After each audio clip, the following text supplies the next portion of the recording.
Hi friends, முட்டை குழம்பு பல டேஸ்ட்டில் செஞ்சு சாப்பிட்டு பார்த்துருப்பீங்க. இந்த சுவையில் ஒரு தடவை செஞ்சு பாருங்கள், ரொம்பவே அல்டிமேட்டான டேஸ்ட் கொடுக்கும். வாங்க எப்படி செய்யலான்னு பார்க்கலாம். அதுக்கு ஒரு பேஸ்ட் ரெடி பண்ணுறதுக்கு மிக்ஸி ஜாரில் கொஞ்சமாக வெங்காயம், பூண்டு 10 பல், சின்னதாக இஞ்சி, 2 பச்சை மிளகா, கொஞ்சமாக புதினா, கொஞ்சமாக கொத்தமல்லி சேர்த்து கொரகொரன்னு அரைச்சி இந்த மாதிரி ரெடி பண்ணி வச்சுட்டு, அடுப்பில் வந்து கடாயை வச்சுட்டு 2 டேபிள் ஸ்பூன் எண்ணெய் சேர்த்துட்டு பிரியாணி பொருளை சேர்த்து நல்லா பொரிய விட்டுட்டு 3 பெரிய வெங்காயத்தை பொடியாக கட் பண்ணி சேர்த்து கருவேப்பிலை சேர்த்து கண்ணாடி பதத்துக்கு வதக்கிட்டு இதில் அரைச்ச பேஸ்ட்டு 1 நிமிஷம் வதக்கி விட்டுட்டு 3 தக்காளியை மிக்ஸி ஜாரில் சேர்த்து அரைச்சி இதோட சேர்த்து நல்லா வதக்கிட்டுட்டு இதில் மல்லிப்பொடி, மஞ்சள் பொடி, மிளகாய்த்தூள், சீரகத்தூள், மிளகுத்தூள் சேர்த்து நல்லா 1 நிமிஷம் வதக்கிட்டு தேவையான அளவு தண்ணி சேர்த்து கல்லுப்பு சேர்த்து கலந்துட்டு மூடி போட்டு 10 நிமிஷம் கொதிக்க விட்டுட்டு இதில் அரை கப்பு தயிர் சேர்த்து கலந்துட்டு கடைசியாக முட்டையை வந்து ஒரு கிண்ணத்தில் உடச்சி தனித்தனியாக சேர்த்து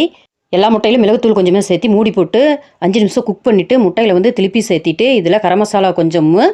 மல்லித்தலையும் பொடி பொடியாக கட் பண்ணி சேர்த்துட்டு கலந்து விடாமல் மூடி போட்டு 5 நிமிஷம் குக் பண்ணிவிட்டு இறக்கி